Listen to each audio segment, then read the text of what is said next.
നമ്മൾ വലിയ കർമ്മങ്ങൾ ചെയ്ത് ആഖിറത്തിലെത്തുമ്പോ നമ്മൾ എല്ലാവരുടെയും മുന്നിലെത്തണം. നഹ്നുൽ ആഖിറൂന അസ്സാബിഖൂന യൗമൽ ഖിയാമ. നമ്മൾ അവസാനം വന്ന ജനതയാണ്. ഇനിയൊരു ഉമ്മത്ത് ലോകത്ത് വരാനില്ല, ഒരു നബി ലോകത്തിന് വരാനില്ല. ഏറ്റവും ശ്രേഷ്ഠത അല്ലാഹു നൽകിയ ഉമ്മത്താണ് ഉമ്മത്ത് മുഹമ്മദ് സല്ലല്ലാഹു അലൈഹി വസല്ലം.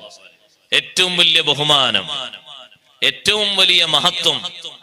ആ മഹത്വത്തിൽ ഒരു മഹത്വമാണ് എല്ലാ നബിമാർക്കും അല്ലാഹു നൽകിയ നിസ്കാരം മുഴുവനായും ഒരുമിച്ച് കൂട്ടി നമുക്ക് അല്ലാഹു തന്നു. നമ്മേക്കാൾ കൂടുതൽ ദീർഘായുസ്സോടെ ഭൂമിയിൽ ജീവിച്ച പലരുണ്ട്. 400 വർഷം ജീവിച്ച ജനങ്ങളുണ്ട്, 500 വർഷം ജീവിച്ചവരുണ്ട്, 1000 വർഷം ജീവിച്ചവരുണ്ട്. അവർക്കൊന്നും അല്ലാഹു തആല ഈ ബഹുമാനം നൽകിയിട്ടില്ല. എന്തിനാ സഹോദരങ്ങളെ, സഹോദരിമാരെ ഈ ബഹുമാനം? പാരത്രിക ലോകത്ത് എല്ലാവരും വന്നണയുമ്പോ ഏറ്റവും ആയുസ് കുറഞ്ഞ വിഭാഗം നബി സല്ലല്ലാഹു അലൈഹി വസല്ലം തങ്ങളുടെ ഉമ്മത്താണ്. ആ ഉമ്മത്തിൽ 100 കടക്കുന്നവർ വളരെ കുറവാണ്. വലിയ വലിയ മഹത്തുക്കൾ എടുത്തു നോക്കൂ സഹോദരങ്ങളെ. 90-നും 95-നും അപ്പുറം പോയവർ വളരെ കുറവാണ്. 100 കഴിഞ്ഞവർ എണ്ണിയാൽ തീരുന്ന അത്രയേ ഉള്ളൂ.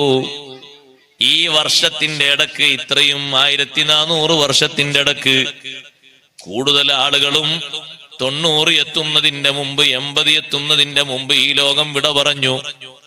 എന്നാലും പരലോകത്ത് എത്തുമ്പോൾ എല്ലാ തലങ്ങളിലും, മീസാനിലും, സിറാത്തിലും, ഹൗലിന്റെ അടുക്കലും, പാലത്തിന്റെ അടുക്കലും ഒക്കെ ആദ്യം മുന്നോട്ട് പോകുന്നവർ ഈ ഉമ്മത്താണ് എന്ന് സയ്യിദുനാ റസൂലുള്ളാഹി സ്വല്ലല്ലാഹു അലൈഹി വസല്ലം തങ്ങൾ പഠിപ്പിച്ചു.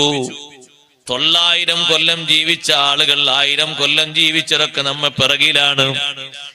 എന്താണ് അതിനുള്ള പ്രധാനപ്പെട്ട കാരണം? ഒന്നാമതായി നമുക്ക് അല്ലാഹു നൽകിയ വലിയ ഭാഗ്യം അഷ്റഫുൽ ഖൽഖ് റസൂലുള്ളാഹി സ്വല്ലല്ലാഹു അലൈഹി വസല്ലം തങ്ങളുടെ ഉമ്മത്തുകളിൽ പെടാൻ കഴിഞ്ഞു എന്നുള്ളൊരു ഭാഗ്യമാണ്. നബി സല്ലല്ലാഹു അലൈഹി വസല്ലം തങ്ങളുടെ ഉമ്മത്തിൽപ്പെട്ട നമുക്ക് തന്നെ ഏറ്റവും ബഹുമതിയുള്ള അമലുകളൊക്കെ തന്ന് അല്ലാഹു അനുഗ്രഹിച്ചു.